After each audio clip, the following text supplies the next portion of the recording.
Okay, so this is week 13, chapter 12, problem 11a. If you look in the book, there are several 11a's. There's P11A1, 2a, 3a, 4a, 7a, 8a, goes all the way to 7a. I don't have time to do up to 7a, sorry. So you just get P11-1a. So it says, Tile Corporation was organized on January 1st, 2017.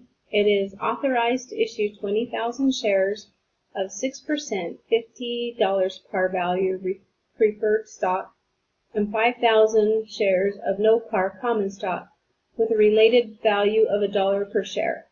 The following stock transactions were completed during the first year.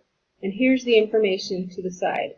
I like it at the side because I don't have to scroll up and down, which kind of drives me crazy, which is just a pet peeve of mine. I also enlarged the screen because sometimes I can't see your screens when I look at the videos.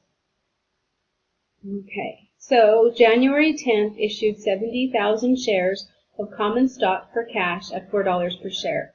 You multiply the 70,000 by the $4 and then you journalize it as this. Cash at 280,000, common stock, 280,000 as the credit. March 1st, issued 12,000 shares of preferred stock for cash of $53 per share, which is 636,000.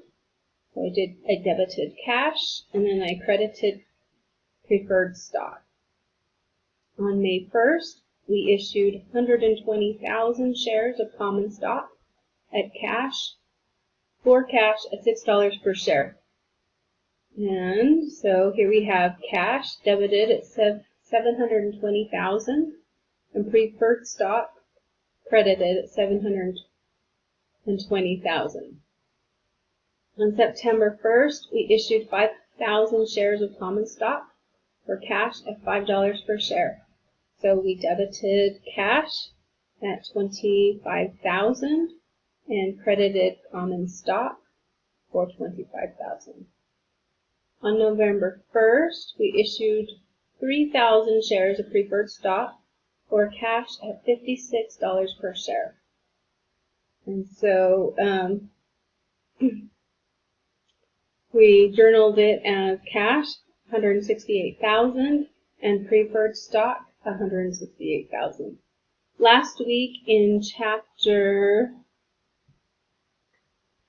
11 had a great example of how to do this, and so I just went back to that to help me get started with it.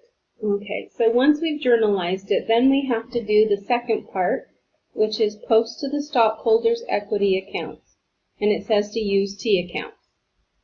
So scrolling down, we started with January 10th, and we issued 70,000.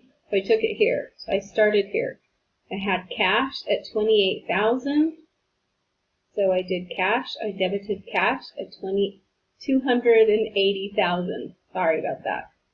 And then I did the other cash, the 636,000. I debited that on March 1st. On May 1st, I debited 720,000 in cash. On September 1st, 25,000 in cash. And then on November 1st, 168,000 in cash. And it gave me a balance of $1,829,000. Okay, so then I went back through and I did the next one down is common stock. So I have all of the common stocks. January 10th, I have 280,000 as a credit, and September 1st, I have 25,000, which the total is $305,000. The next step is the preferred stock, and it was on March 1st is the preferred stock, and I credited that $636,000. On May 1st, I had $720,000. And on November 1st, I had $168,000 for the grand total of $1,524,000. Once we're done with that, we needed to do let's see, it looks at number 3, prepared the paid-in capital portion of the stockholders' equity section on December 31st, 2017. So I'm going to bold this, maybe, just a little bit. So I also went back to last week's homework assignment and found a balance sheet. So it started out with stockholders' equity, paid-in capital stock, and then we had common stock, which our balance was for common stock was $305,000. So I put that on, and our preferred stock was $1,524,000. Sorry, $1,524,000. Next, you would have a total. I need to go back to that really fast. Wrong page, sorry. Back to Wiley Plus. We would have a total, additional paid-in capital.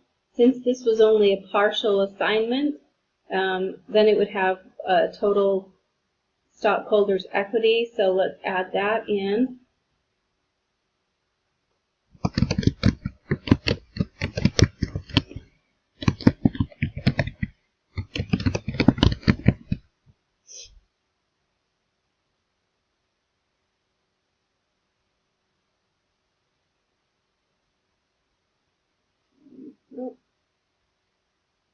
Hold it. There we go.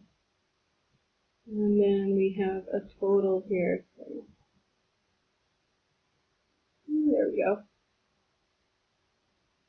And just do this. It's $1,829,000.